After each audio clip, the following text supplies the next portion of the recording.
வணக்கம் நேர்களே. இப்பொழுது நமது சந்தைகள் சந்திச்சு கொண்டிருக்கக்கூடிய ஒரு டவுன் ட்ரெண்ட் பார்த்தீங்கன்னா, புதிதாக வந்த இன்வெஸ்டர்ஸ், அதாவது கொரோனா வைரஸ் பேண்டமிக் அப்புறம் வந்தாங்க இல்லையா, அவங்க உள்ளுக்குள்ளே வந்தவங்களுக்கெல்லாம் பார்த்தீங்கன்னாக்க அந்த இன்வெஸ்டர்ஸ் கான்ஃபிடென்ஸ் ஒரு ஒரு ஷேக்கனாக இருக்குன்னு சொல்லலாம். மெயினாக நிறைய பேர் struggling to make sense of கரெக்ஷன்னு சொல்லுவோம். பட் இந்த மார்க்கெட் மூவ்மெண்ட்டை இது சிக்லிக்கலா இல்லை rallying at times correcting at அதர்ஸா இல்லை டெஸ்டிங் இன்வெஸ்டர்ஸ் எமோஷனா, இப்படின்னு நிறைய விஷயங்கள் இதில் இருக்குது. பட் இதை நம்ம முன்னாடி இருந்த கரெக்ஷன்ஸை வைத்து நம்ம இப்போ நடக்கக்கூடியதுக்கு ஒரு கோடு போடணும் இல்லையா, அதை தான் நம்ம இப்போ இன்றைக்கி பேச போகிறோம்.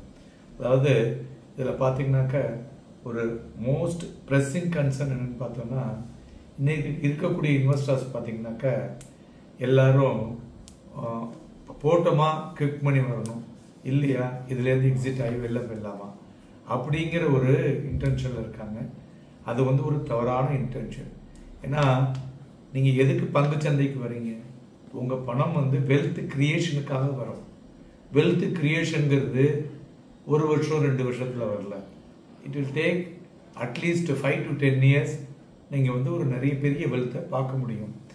உதாரணத்துக்கு பார்த்தீங்கன்னாக்க நம்ம இப்போ அந்த breadth and depth of the decline இருக்குது பார்த்தீங்களா, அதை ஒரு பாஸ்ட் மார்க்கெட் சைக்கிளில் பார்க்கும் பொழுது 2016, 2018, 2020, 2022 இது எல்லாமே யூனிஃபார்மிட்டியே கிடையாதுங்க. ஒவ்வொரு விஷயத்துக்காக மார்க்கெட்டு கரெக்ஷன் ஆச்சு. அப்புறம் பார்த்தீங்கன்னா ஸ்டெபிளைஸ் ஆகி it is reach the new peak, new high. இது ஏன் திருப்பி சொல்ல வேண்டியிருக்குன்னா, மக்கள் அப்பப்போ அதை மறந்துடுறாங்க. ஸ்டாக் மார்க்கெட் ஒரு வாலட்டிலிட்டி ஏற்ற இறக்கம், அப்போ தான் அது ஸ்டாக் மார்க்கெட். ஒரே பக்கமாக ஏறிட்டு ஒரே பக்கமாக இறங்கினா அது பங்குச்சந்தை அல்ல. அதை தான் நம்ம இப்போ பார்க்க போகிறோம்.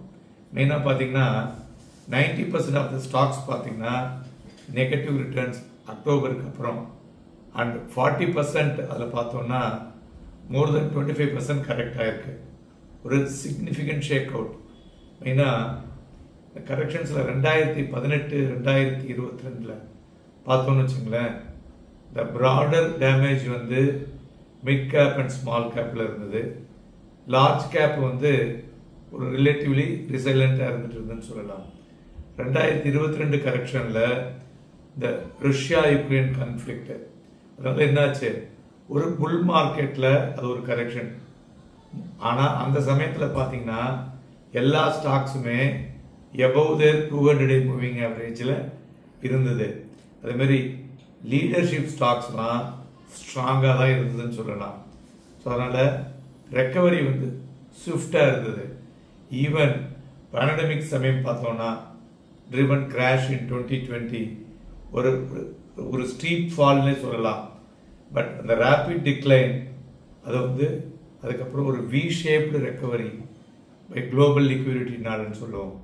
அதேமாதிரி 2018 small cap and mid cap பார்த்தோம்னா ஒரு ப்ரொலாங்கடு ஒரு கிரைண்டிங் கரெக்ஷன்ஸில் இருந்துக்கிட்டே இருந்தது.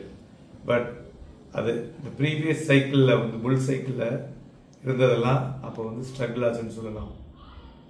அதுபோல் 2016 கரெக்ஷன், இந்த யூஎஸ் எலெக்ஷன் அண்டு பிரெக்சிட், இது ஒரு temporary shake out. But market quickly reverse ஆச்சு. ஸோ அப்போ மார்க்கெட் ஒரு ஸ்டெபிலிட்டியை காண முடிஞ்சதுன்னு சொல்லலாம். ஆனால் இப்போ இருக்கக்கூடிய கரெக்ஷன் இருக்குது பார்த்தீங்களா, இது மோர் சிவியர் இன் 2018. பட் இது என்னன்னா ஒரு ஷியர் பேனிக் அந்த ஸ்பீட் ஆஃப் 2020 கிராஷுங்க. எக்ஸ்டென்ட் ஆஃப் மார்க்கெட் பிரெத் பார்த்தோம்னா டேமேஜ் ஆகிருக்கு. அதே சமயத்தில் ஸ்லோவர் ரெக்கவரி, இது require patience. So the biggest risk factor today எதுன்னு பார்த்தீங்கன்னா, நம்ம எப்போதுமே சொல்லிட்டு இருக்கோம் யூஎஸ் டாலர் இண்டெக்ஸ்.